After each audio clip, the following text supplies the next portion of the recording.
you drive to Sheffield just now and you're not playing, you still probably get butterflies because you're actually in the city. It's the kind of home of snooker for everybody, so you're nervous when you go there. I certainly wouldn't have been thinking about winning it. I'm fairly sure of that.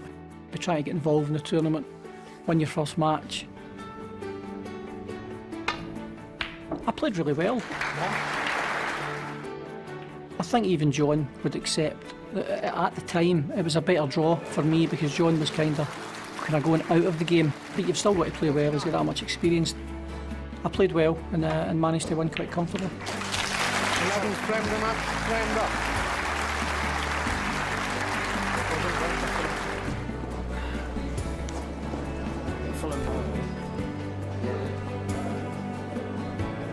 Your appreciation for the Beckham of the Bays, Paul Hunter.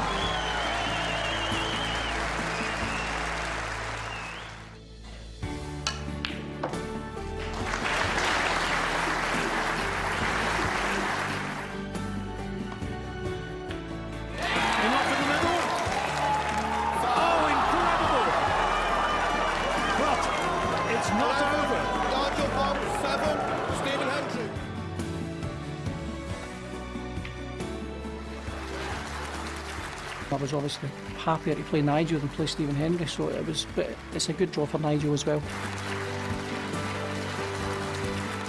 Again, I played well. Wasn't a great game, but I played quite well and I was always quite comfortable throughout the match.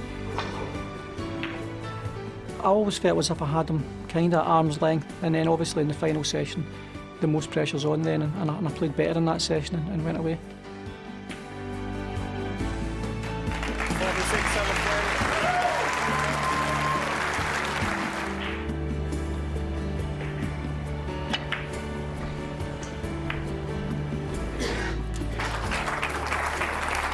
Steve. A cake? Happy anniversary, sir. No, what can I say? A cake.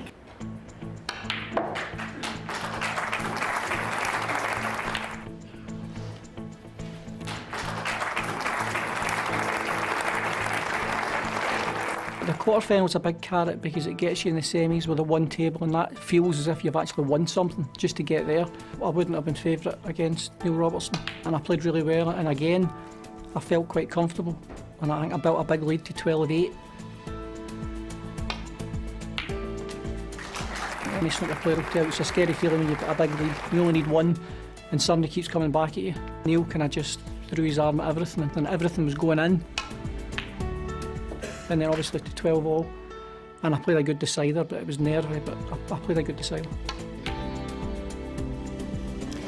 Well, what a way to end the match. Neil Robertson has fluke the pink that he didn't want. We've had a fantastic quarter-final match, and Graham Dott puts himself through to the semi-final. Could easily have lost it 13-12, so to win it you do feel it's a little bit of freedom to think, well, I was nearly out but I'm still in.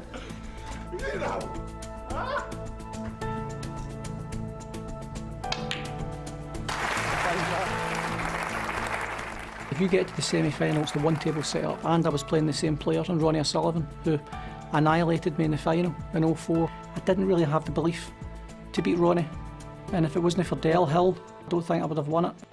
I thought I played well in the first session, and I lost at 5-3, and I can remember thinking that I can't win. Del managed to talk me round, and I kind of got really psyched up.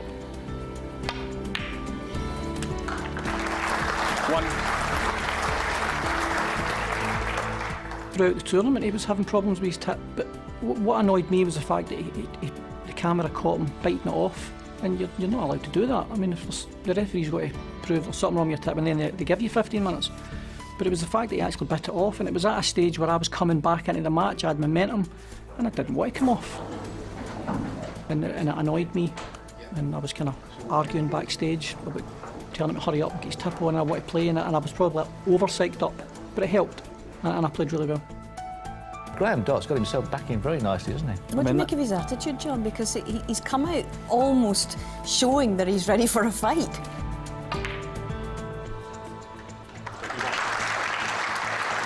He's lost the will, he's lost the belief. I ended up winning I think it was the third frame, won the black. But you're just trying to get it done as quick as possible because you're still nervous.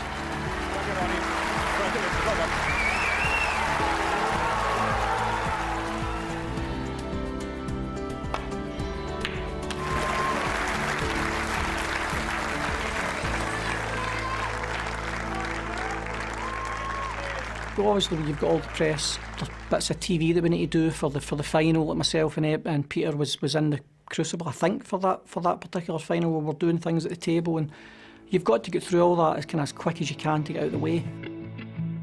And then obviously when that's finished, your phones, you've got about a gazillion missed calls and text messages for everybody, and you're trying to arrange who's coming down and the tickets, and it's a lot that people don't see that goes on.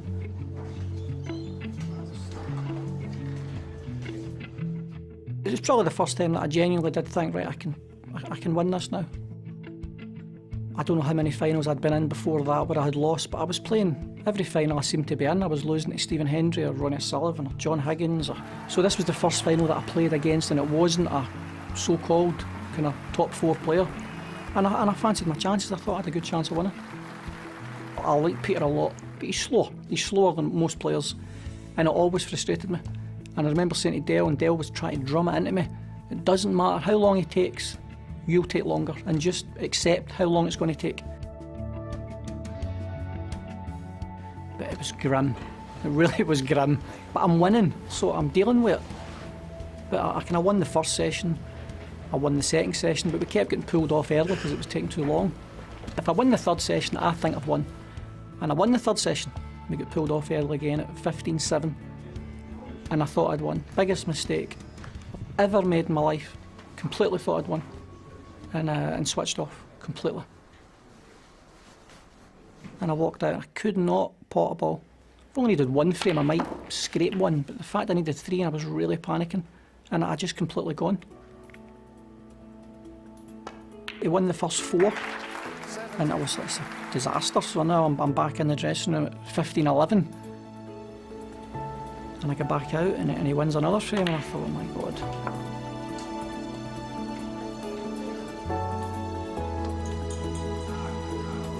If I carry on the way it's going, I will lose. And I made a conscious effort to speed up. So I'm going to play really quick, and I'm going to go for everything.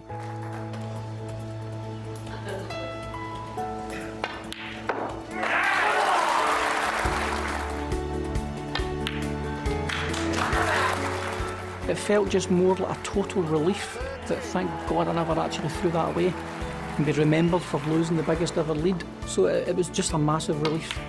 Yeah!